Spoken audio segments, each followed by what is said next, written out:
حكاية اغتيال الآية. ما الآية التي اغتيلت؟ ومن الذي اغتالها؟ وما علاقة ذلك بشهر الخير والهداية؟ مع فضيلة الدكتور توفيق العبيد، الأستاذ المساعد بكلية الدعوة الجامعية للدراسات الإسلامية ببيروت، ضمن البرنامج الرمضاني زاد الجنة.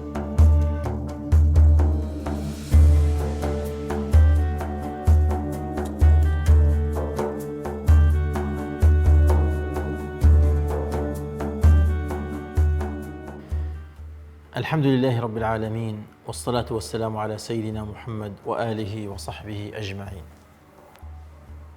اغتيال آية. ما الآية التي اغتيلت؟ من الذي اغتالها؟ ولماذا اغتالها؟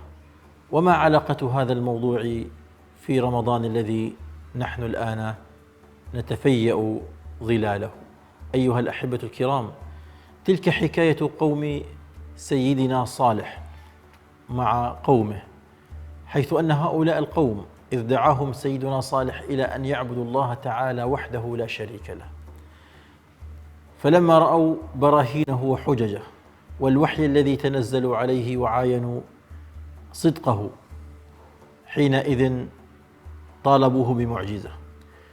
كانت هذه المعجزة هي الناقة. قال تعالى: وما منعنا أن نرسل بالآيات إلا أن كذب بها الأولون وآتينا ثمود الناقة مبصرة. لقد وصف الله تعالى بأن هذه الناقة مبصرة، أي آية واضحة للعيان. جاء في التفاسير بأن الناقة كانت تخرج من صلب صخرة فإذا بها كائن حي، كانت تشرب يوما من ماء ثمود وهم لا يشربون، وفي اليوم الثاني هم يشربون وهي لا تشرب، وفي اليوم الذي لا تشرب فيه يكون لبنها ليكفي قبيلة بأكملها.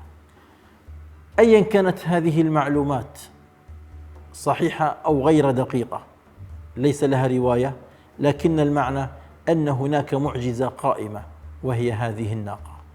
هذه الناقة تسير بينهم، وفي كل يوم يراها الناس يزداد المؤمنون إيمانا ويقبل الذين لا يؤمنون. هذه الناقة المبصرة أزعجتهم، أزعجت القوم الكافرين الذين من مصلحتهم ألا ينتصر دين رب العالمين ولا يشيع الصلاح بين الناس. فماذا فعلوا؟ هنا نأتي من اغتال الآية، نأتي إلى قوم قال الله تعالى عنهم: وكان في المدينة 9 رهط يفسدون ولا يصلحون. فهؤلاء الرهط القلة الذين لهم مصالح بأن يستمر الكفر والضلال وبعد الناس عن منابع الحياة والنور، هنا كان لابد لهم من خيار وحيد أن يتخلصوا من الناقة، لأن الناقة في كل يوم تبين صدق صالح عليه السلام وكذبهم وافتراءاتهم، لأنها معجزة حية خرجت من قلب صخرة. فعمدوا إلى عقرها فعقروها، فكان هؤلاء المفسدون هم الذين اغتالوا الآية. أما ما علاقة هذا الاغتيال في رمضان؟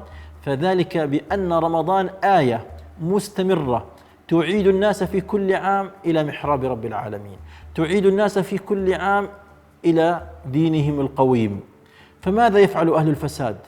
يشغلون الناس في رمضان بما لا يصلح من مسابقات ومسلسلات ونحوها من الأمور.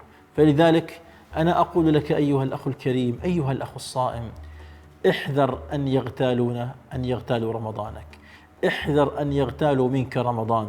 هذا هو الشهر الذي عدت فيه إلى الله، واكسب أنك عدت إلى محراب الله، ولا تجعلهم يسرقون منك رمضان فتقضي رمضان بالسهرات ومتابعات المسلسلات وغيرها مما لا نفع فيه. اختم القرآن وصلي بالليل والناس نيام، وكن ممن يفشون السلام ويطعمون الطعام، بإذن الله تعالى تصل الجنة بسلام. أيها الأحبة الكرام، اغتيال آية يشابه من قبل المفسدين في زمن صالح يشابه الذين يغتالون رمضاننا، إذ يشغلون عن الطاعة والعبادة فيه، فلا ترق لنا قلوب ولا تلين لنا أنفس، وهذا ما يريدونه فنخرج من رمضان كما دخلنا إليه عبادا لله في رمضان. وهذه ليست رسالة رمضان، يجب أن نكون ربانيين نستمر في الطاعة لما بعد رمضان. فإذا ما انتهى رمضان وجاء العيد انقلبوا على أعقابهم. أقول لهم: ليس العيد لمن لبس الجديد، بل العيد لمن طاعته تزيد. وصلى الله على سيدنا محمد، والحمد لله رب العالمين.